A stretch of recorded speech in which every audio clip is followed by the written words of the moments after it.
సూరజ్ కోసం వెళ్లి మాలిని కొడుకని తెలుసుకుని శివన్నారాయణ సుమిత్ర ముందు బయట పెట్టిన జోష్న. అసలు ఇదంతా ఎలా జరిగిందనేది వీడియోని స్కిప్ చేయకుండా చివరి వరకు చూడండి. కార్తీక దీపం అప్కమింగ్ ఎపిసోడ్స్లో ఏం జరగబోతుందో ముందుగా తెలుసుకోవాలి అనుకుంటే కింద కనిపిస్తున్న హైప్ బటన్ మీద క్లిక్ చేసి వీడియోని లైక్ చేసి ఛానల్ని సబ్స్క్రైబ్ చేసుకుని పక్కనే ఉన్న బెల్ సింబల్లో ఆల్ పై క్లిక్ చేయండి. సూరజ్ గురించి నిజ స్వరూపం శివన్నారాయణ తెలుసుకోవాలి అని మీరు కూడా కోరుకుంటే కామెంట్లో ఎస్ అని టైప్ చేయండి. ఇంకా జోష్న అయితే చాలా బాధపడుతూ ఉంటుంది. ఎందుకంటే జోష్నను చూస్తే ఒక రకంగా మనకు జాలనే అనిపిస్తుంది. తను ఎంత కోపంగా ఉన్నా ఎంతెలా ఉన్నా సరే కార్తీక్ తనని రిజెక్ట్ చేశాడు.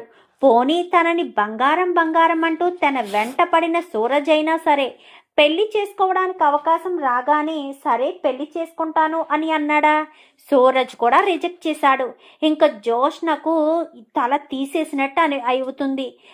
ఒక పక్క సొంత బావ రిజెక్ట్ చేశాడు, మరొకడు ప్రేమిస్తున్నానంటూ నా వెంట పడినవాడు రిజెక్ట్ చేశాడు.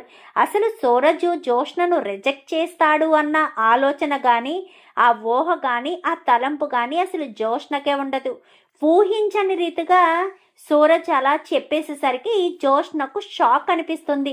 ఇంకా అలా షాక్ అనిపించిన జోష్న అయితే ఏం చేయాలో ఏం మాట్లాడాలో కూడా అర్థం కాని పరిస్థితిలో ఇంకా ఒక రకమైన దిగ్భ్రాంతికి వెళ్ళిపోయి మరుసటి రోజు ఆఫీస్కి వెళ్ళాల్సిన సమయంలో ఎప్పుడూ ప్యాంటు షర్ట్ వేసుకుని వచ్చే జోష్న చక్కగా 16 అనాల అమ్మాయిలా చీర కట్టుకుని రావడం చూసి అందరూ షాక్ అయిపోతారు.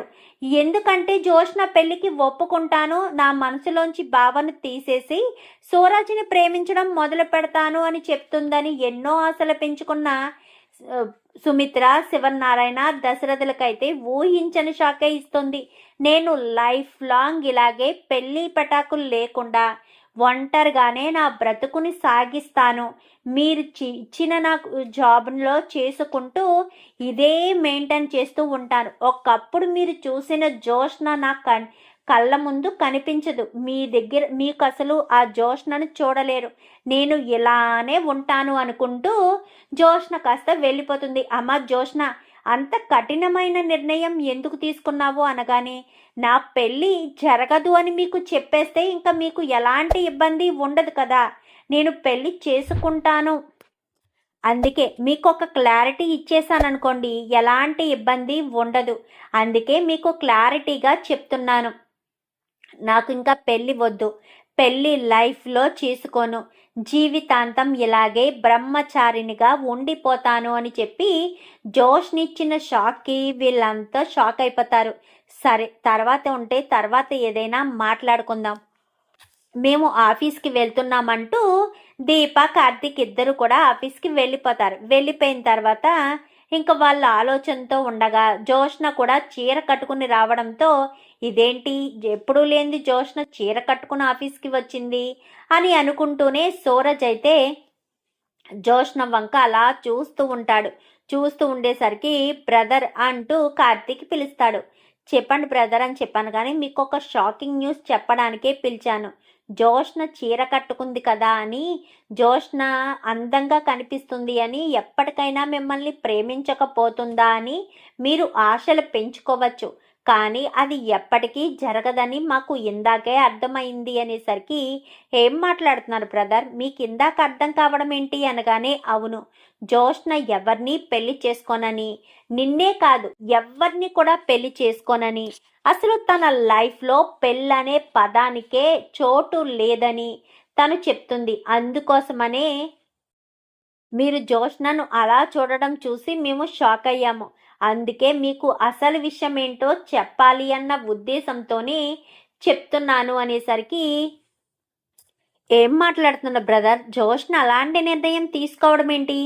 తెలీదు బ్రదర్, తన లైఫ్లో ఎదురైన విషయాలన్నీ కూడా పరిగణనలోకి తీసుకుని జోష్న ఎలాంటి నిర్ణయం తీసుకుని ఉండొచ్చు అనగానే, తన లైఫ్లో జరిగిన విషయాల ఏంటా విషయాలు, మొదట నన్ను ప్రేమించింది, కానీ నేను తనని ఎప్పుడూ భార్యలా అనుకోలేదు, అనుకోని పరిస్థితిలో దీపను పెళ్లి చేసుకున్నాను. ఆ తర్వాత గౌతమ్ అనే వాడితో తనకు ఎంగేజ్మెంట్ జరగాలి, వాడొక దుర్మార్గుడని, అక్కడ వరకు వచ్చాక అసలు విషయం ఎంగేజ్మెంట్ వరకు వచ్చాక అసలు విషయం బయటపడడంతో అది కూడా మిస్ అయింది.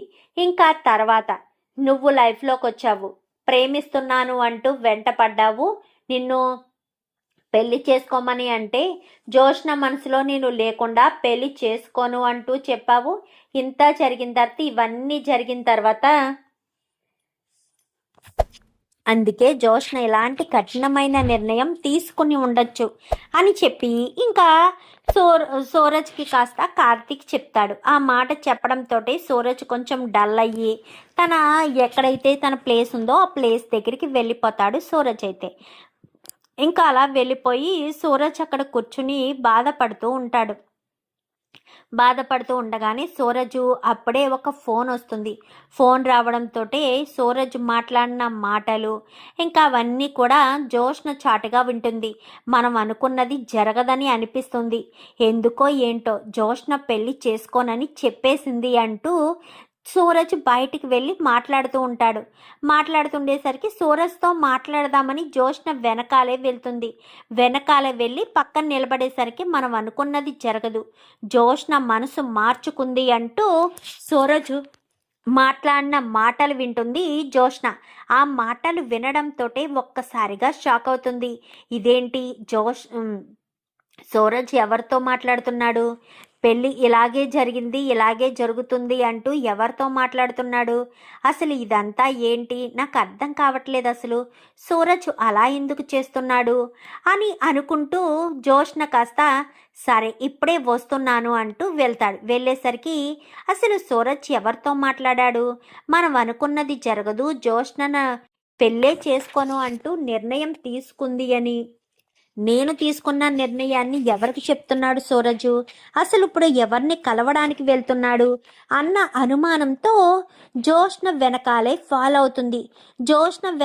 ఫాలో అవుతుందన్న విషయం సూరజ్కి తెలీదు. ఎందుకంటే సూరజ్ చూసుకోకుండానే జోష్న ఎప్పుడైతే ఎలాంటి నిర్ణయం తీసుకుందని కార్తీక్ చెప్పాడో అప్పుడే కొంచెం దిగ్భ్రాంతికి లోనయ్యి ఇంకా సూరజ్ కాస్త వెనకాలే బయలుదేరి వెళ్తాడు. సూరజ్ వెనకాలే జోష్న వెళ్తుంది. వెళ్ళేసరికి సరాసరి ఒక పార్కు దగ్గరికి వెళ్తారు. అక్కడికి వెళ్ళిన తర్వాత మమ్మీ అంటూ పట్టుకుంటాడు.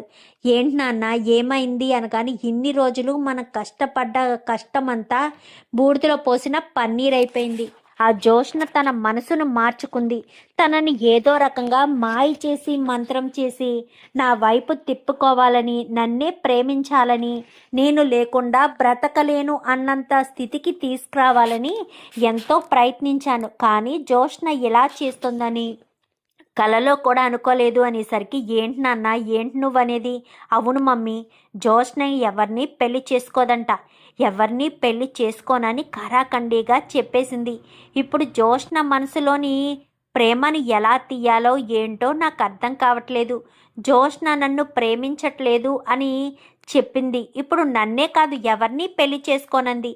ఇప్పుడు ఇన్ని రోజులు నేను అక్కడ ఉన్నది జోష్నను పెళ్లి చేసుకుని మన ఇంటికి తీసుకురావాలి అన్న ఉద్దేశంతోనే కదా. ఇప్పుడు జోష్నే పెళ్లి చేసుకోను అంటూ చెప్పింది. ఇప్పుడు నేను ఏం చేయాలి మమ్మీ, ఏం ఆలోచించాలి అనగానే, అది కాదు నాన్న, నిజంగా ఎందుకు జోష్న చేసుకోనంటుంది అనేసరికి, అదే కదా మమ్మీ నాకు అర్థం కావట్లేదు, ఇన్ని రోజులునేమో పెళ్లి చేసుకుంటాను అన్నట్టుగా మాట్లాడిన జోష్ని రోజు పొద్దుట అలా మాట్లాడిందంట.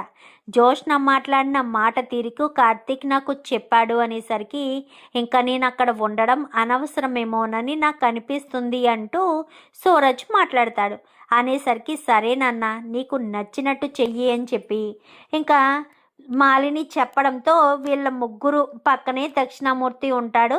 మరి ఇప్పుడు ఏం చేద్దాం అనుకుంటున్నావు అనగానే, ట్రై చేస్తాను, తను ఏమన్నా మనసు మార్చుకుంటే ఓకే, తను మనసు మార్చుకోకపోతే ఇంకా నేను ఏమీ చెయ్యలేను అంటూ మాట్లాడేసరికి సరే అని ఇంకా అనుకున్న తర్వాత ఎవరికి వాళ్ళు సరే వెళ్ళొస్తానని ఎవరికి వాళ్ళు వెళ్ళిపోతారు. వెళ్ళిపోయిన తర్వాత ఇంకా ఇలా ఎప్పుడైతే సూరజ్ ఇంటికి వచ్చేస్తాడో ఆఫీస్కి వెళ్ళిపోతాడు. జోష్న సరాసరి ఇంటికి వెళ్తుంది. తాతయ్య, అమ్మ, మమ్మీ అంటూ గట్టిగా పిలుస్తుంది. ఏమైంది జోష్న, ఏం జరిగింది అనగానే, ఇన్ని రోజులు సూరజ్ మంచివాడు కానీ ఒక అనాథ అని మీరంతా ఫీల్ అయ్యారు కదా, సూరజ్ అనాథ కాదు, సూరజ్కు ఒక తల్లి ఒక తాత ఇద్దరు ఉన్నారు అనేసరికి ఏం మాట్లాడుతున్నావు జోష్న? సూరజ్కి ఎవరూ లేరని ఆ పెద్ద ఆయన చెప్పాడు కదా, మరి తండ్రి తల్లి అలాగే ఒక తాత ఉన్నాడు అని ఎలా చెప్తున్నావు? నీకు అసలు ఎలా తెలుసు? అయినా సూరజ్ గురించి నువ్వెందుకు తెలుసుకోవాలనుకున్నావు? సూరజ్ని ప్రేమించను, సూరజ్నే కాదు ఎవరిని పెళ్లి చేసుకోను అని చెప్పిన నువ్వు మళ్ళీ సూరజ్ మీద ఫోకస్ పెట్టడం ఏంటి? అసలు ఏం జరిగింది జోష్న అని చెప్పి మాట్లాడేసరికి చెప్తాను, అంతా చెప్తాను. నేను ఆఫీస్కి వెళ్ళిన తర్వాత సూరజ్ గురించి ఆలోచిస్తూనే కూర్చున్నాను. బావేమో సూరజ్ని పక్కకు పిలిచి, సూరజ్ నువ్వు జోష్న మీద ఆశలు వదిలేసుకో, జోష్న ఎప్పటికీ ఇంకా నీకు దక్కదు అంటూ బావ చెప్పాడు. చెప్పిన తర్వాత సూరజ్కి ఒక ఫోన్ వచ్చింది. ఫోన్ రావడంతో సూరజ్ బయటికి వెళ్ళి ఫోన్ మాట్లాడుతూ, మనం అనుకున్నది జరగదు, ఇంకా జోష్న పెళ్లి చేసుకోనని ఖరాఖండిగా చెప్పేసింది. ఇంకా జోష్న ఎవరిని పెళ్లి చేసుకోదంట. పెళ్లి చేసుకోనప్పుడు జోష్న నేను ఇంకా జోష్న దగ్గర టైం వేస్ట్ చేయడం అనవసరం, ఇంకా జోష్న నాతో పెళ్ళికి ఒప్పుకోదు అని చెప్పి ఇంకా కార్తీక్ చెప్పడం ఇదంతా కూడా సూరజ్ చెప్పడం ఇదంతా కూడా నేను విన్నాను. విని అసలు సూరజ్ ఎవరితో మాట్లాడుతున్నాడో ఏంటో తెలుసుకోవాలని ఆ వ్యక్తుల్ని కలవడానికి వెళ్ళినప్పుడు చూశాను. వెళ్ళి చూసిన తర్వాత షాక్ అయ్యాను. అనగాని ఇంతకీ ఆ వ్యక్తులు ఎవరు? వాళ్ళ మమ్మీ వాళ్ళ తాతయ్య ఎవరు? చెప్పు జోష్న, టెన్షన్ పెట్టకు జోష్న, ఎవరు అని చెప్పాను. కానీ ఎవరో మీరే చూడండి తాత అంటూ జోష్న కాస్త వీడియోని చూపిస్తుంది. చూపించేసరికి ఒక్కసారిగా శివన్నారాయణ, దశరథ, సుమిత్ర షాక్ అయిపోతారు. ఏంటి మాలినియా అని చెప్పాను. కానీ అవును తాత, సూరజ్ వాళ్ళ మమ్మీ మాలినియే, పైగా వాళ్ళ తాతయ్య దక్షిణామూర్తి తాతయ్యే అని చెప్పనేసరికి ఇదెలా కుదురుతుంది అనగానే నాకు ఇప్పుడు అంతా గుర్తొస్తుందని మామయ్య గారు, మా వదిలికి ఒక కొడుకుండేవాడు, వాడు అప్పట్లోనే ఫారెన్లో చదువుకుంటేవాడు. వాడిని నేను పెద్ద అయ్యాక చూడలేదు. అయినా రెండు కుటుంబాల మధ్య గొడవలు జరిగాక వాడు ఎలా ఉండేవాడు ఏంటో నాకు తెలీదు. బహుశా వాడు వీడే అయ్యి ఉంటాడు. మనం ఇలా గొడవలు పడుతున్నామని మన కుటుంబం మీద కక్ష సాధించడం కోసమే ఈ కుటుంబం నుంచి ఆడపిల్లను తీసుకెళ్ళి ఆ కుటుంబంలో కలపాలి అన్న ఉద్దేశంతోనే మన ఇంట్లోకి చేరుంటాడు. పాపం కార్తీక్కి, దీపకు ఇదేమీ తెలియక సూరజ్ మంచివాడంటే మంచివాడు అని వాళ్ళు అనుకుంటున్నారు అని చెప్పనేసరికి అయితే అదే నిజమై ఉంటుంది అని చెప్పి ఇంకా ఇద్దరు కూడా అనుకుంటారు. ఇంకా అలా అనుకున్న వాళ్ళిద్దరూ ఇప్పుడు మనం ఏం చేద్దాము అనగానే ఏముంది, సూరజ్ వచ్చాక నిలదీద్దాము, ఖచ్చితంగా నిలదీయాలి. సూరజ్ని ఎట్టి పరిస్థితుల్లోనూ వదిలిపెట్టను. ఇంత మోసం చేస్తాడా, ఇంత ద్రోహం చేస్తాడా, ఎంత నమ్మాను నేను. ఆ రోజు దక్షిణామూర్తి ముందు వచ్చినప్పుడు కూడా సూరజ్ని నేను చూసి కొడితే సూరజ్ మళ్ళీ నార్మల్గా ఏం మాట్లాడకుండా సైలెంట్గా ఉండేసరికి నిజంగా వాళ్ళకి ఎలాంటి రిలేషన్షిప్ లేదనుకున్నాను.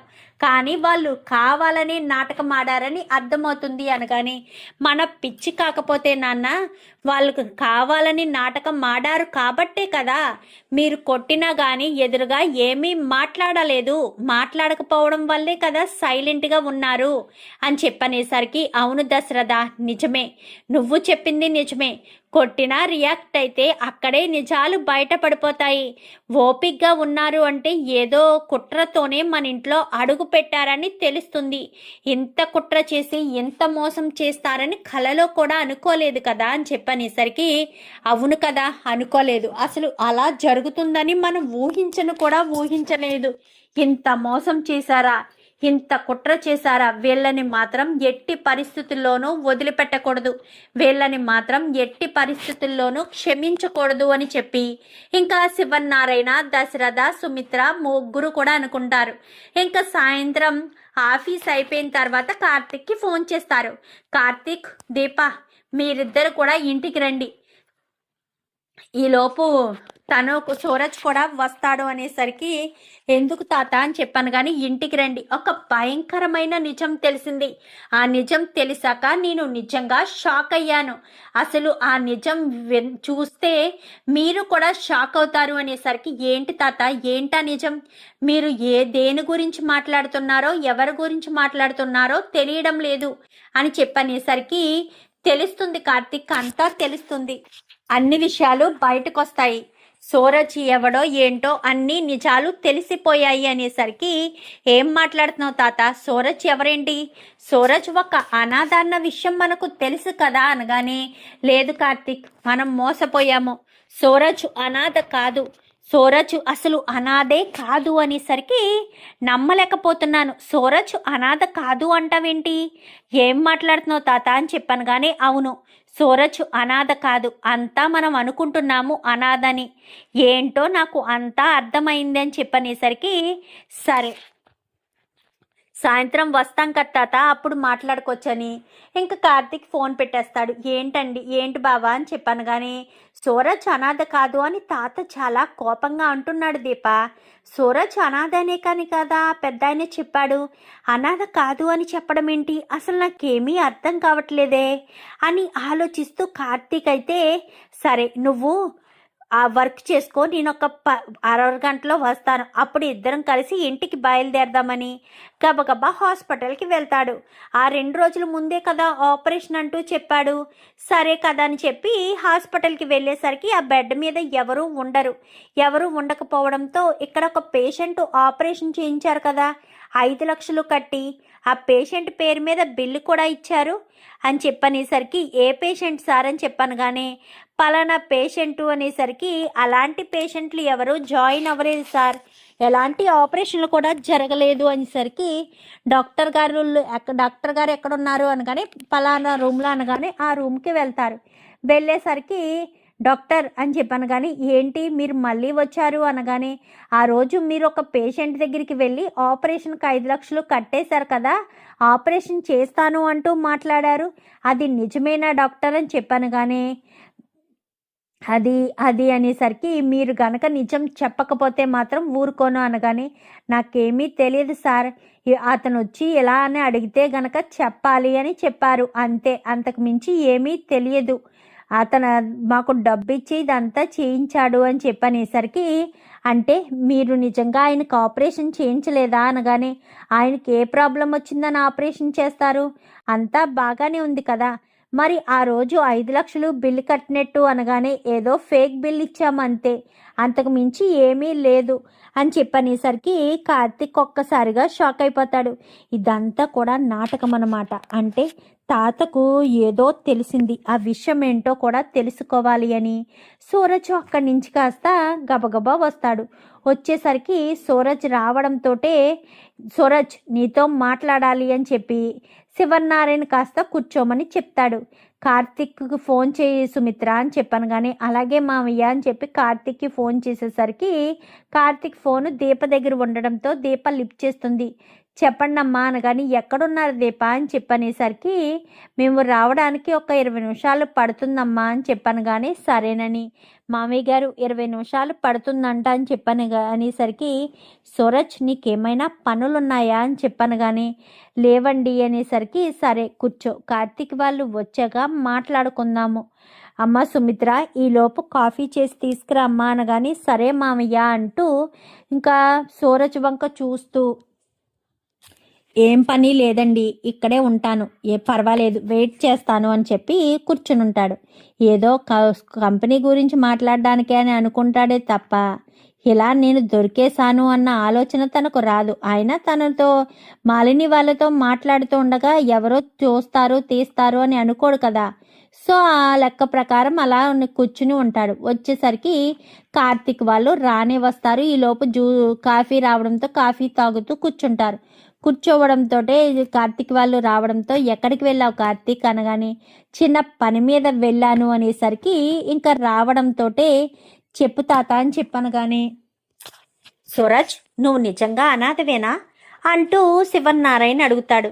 అదేంటి సార్ అలా అంటారు? మా పెద్దయ్యని అడిగి మీరు తెలుసుకున్నారు కదా నేను అనాథనేనని అని చెప్పాను. కానీ మీ పెద్దయ్యని అడిగి తెలుసుకున్నాను, కానీ ఈ వీడియోలో నీకు మీ అమ్మ మీ తాత ఉన్నట్టు నాకు కనిపించింది. బహుశా ఇది ఏఐ వీడియోనా లేదంటే నిజం రియల్ వీడియోనా, ఒక్కసారి చూడు అంటూ ఆ ఫోన్ని కాస్త శివనారాయణ సూరజ్కి ఇస్తాడు. సూరజ్ ఆ వీడియోని కాస్త తీసుకుని చూసేసరికి ఒక్కసారిగా షాక్ అయిపోతాడు.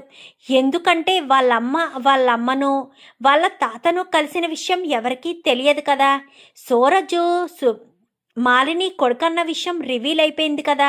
అది చూసిన సూరజ్ ఒక్కసారిగా షాక్ అయిపోతాడు. షాక్ అయిపోయేసరికి అది అనగానే ఇంకా వెంటనే కార్తీక్ కాలర్ పట్టుకుంటాడు. ఎంత నమ్మానో తెలుసా నిన్ను, నువ్వు ఇంత మోసం చేస్తావని కలలో కూడా అనుకోలేదు. అసలు నన్ను ఇంత మోసం చేస్తావని నేను ఊహించలేదు అంటూ మాట్లాడడంతో ఏమంటున్నావు అని చెప్పాను. కానీ పెద్దయ్య అని చెప్పిందంతా ఫేకు తాత. 5 లక్షలు తీసుకెళ్ళి అదే 5 లక్షలు తీసుకొచ్చి నీకు ఇచ్చేశాడు. అక్కడ రిసెప్షన్లో కట్టింది అబద్ధమే, అక్కడ డాక్టర్ చెప్పింది అబద్ధమే, పెద్దయ్య అంటూ నాటకం మాడింది అబద్ధమే. ఒకటి కాదు అన్ని అబద్ధాలే. కావాలని సూరజ్ తనొక అనాథ అని క్రియేట్ చేశాడు. అనాథ అయితే ఇంకా ఏ గొడవ ఉండదు కదా అని. తల్లి తండ్రి అంటూ ఎవరినైనా ప్రవేశపెడితే వాళ్ళు లైఫ్ లాంగ్ జీవించాల్సిన పరిస్థితి వస్తుంది కదా. సో అందుకని తను ఒక అనాథ అన్న బ్రాండ్ని క్రియేట్ చేసి అటు తిప్పి ఇటు తిప్పి జోష్నను రిజెక్ట్ చేశాడు. జోష్న తనను ప్రేమించాలని, తనను పెళ్లి చేసుకోవాలని, ఎప్పుడైతే జోష్న పెళ్లి మీద ఆసక్తి లేదు అంటూ చెప్పుకొచ్చిందో అప్పుడు సూరజ్ ఈ విషయం వాళ్ళ అమ్మకు చెప్పి జోష్నకు దొరికిపోయాడు అని చెప్పనేసరికి ఇంకా శివనారాయణ అయితే చెంప పగలగొట్టి వాడి కాలర్ పట్టుకుని కార్తీక్ కార్ తీరా అని చెప్పనేసరికి సరాసరి కార్ తీసి ఇంకా దక్షిణామూర్తి ఇంటికి తీసుకువెళ్ళేసరికి అక్కడికి వెళ్ళాక చెంప పగలగొడతాడు. ఇదిగో మాలిని నీ కొడుకుని తీసుకొచ్చి నీకు అప్పగించేశాను. నాకు ఇంటికి పంపించావు కదా నా మనవరాల్ని పెళ్లి చేసుకుని రమ్మని. నా మనవరాలు ఎవరిని పెళ్లి చేసుకోను అని చెప్పడంతో మంచి పని అయ్యింది. అందుకే ఇంకా ఏ ఇబ్బంది లేకుండా నీ కొడుకు నీ దగ్గరికి వచ్చేశాడు. మీరింక నాటకాలు ఆడాల్సిన అవసరం లేదు, మోసాలు చేయవలసిన అవసరం అంతకంటే లేదు. ఇన్ని రోజులు బాగా కష్టపడ్డారు కదా, ఇక మీదట మీకు ఆ కష్టం ఉండదులే. ఎందుకంటే దొంగలు దొరికిపోయినట్టుగా మీరు ఎలాంటి వాళ్ళు అన్న విషయం బాగా దొరికిపోయింది. ఇప్పుడు ఏం చేసినా ఎలా చేసినా ఏం ఉపయోగం లేదు, అంతా అయిపోయింది అన్నట్టు మాట్లాడేసరికి అది కాదు అని చెప్పి ఇంకా వీళ్ళు ఎంత నచ్చ చెప్పాలని చూసినా ఇంతకు దిగజారిపోతావని అస్సలు అనుకోలేదు దక్షిణామూర్తి. మళ్ళీ నీ మనవడి రూపంలో నా ఇంటికి పంపిస్తావా? నీ మనవడు మాయ చేసి నా మనవరాల్ని సొంతం చేసుకోమని పంపిస్తావా? నువ్వింత మోసం, ఇంత కుట్ర, ఇంత దారుణం చేస్తావని కలలో కూడా అనుకోలేదు.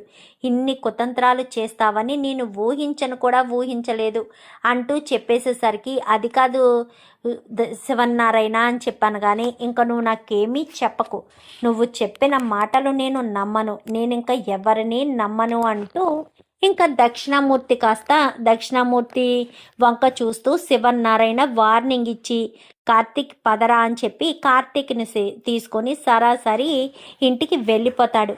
ఇంటికి వెళ్ళిపోయేసరికి అమ్మ జోష్న, నువ్వు పెళ్ళికి ఒప్పుకోకుండా ఉండడమే మంచిదైంది. ఒప్పుకొని ఉంటే వీడి నిజస్వరూపం ఎప్పటికీ బయట పడేది కాదు అని చెప్పాను. కానీ నేను ముందు ఏదో మాట్లాడుతున్నాడు అనుకున్నాను, కానీ మన ప్లాన్ వర్కౌట్ కాదు, జోష్న పెళ్ళికి రిజెక్ట్ చేసింది అని ఎప్పుడైతే చెప్పారో అప్పుడే నాకు అర్థమైంది. అంటే నేను ఎన్ని రోజులు కూడా వీణ్ణి నమ్మేనా అని అనుకున్నాను. ఆ తర్వాత వెంటపడి వెళ్తే అప్పుడు అసలు విషయం బయటపడింది అంటూ ఇంకా జోష్న కాస్త అంటుంది. అనేసరికి ఇంకా దక్షిణామూర్తి వీళ్ళంతా కూడా ఇన్ని రోజులు ఎంత పగడ్బందీగా ప్లాన్ చేశాము, ప్లాన్ అంతా బెట్టి కొడిసినట్టు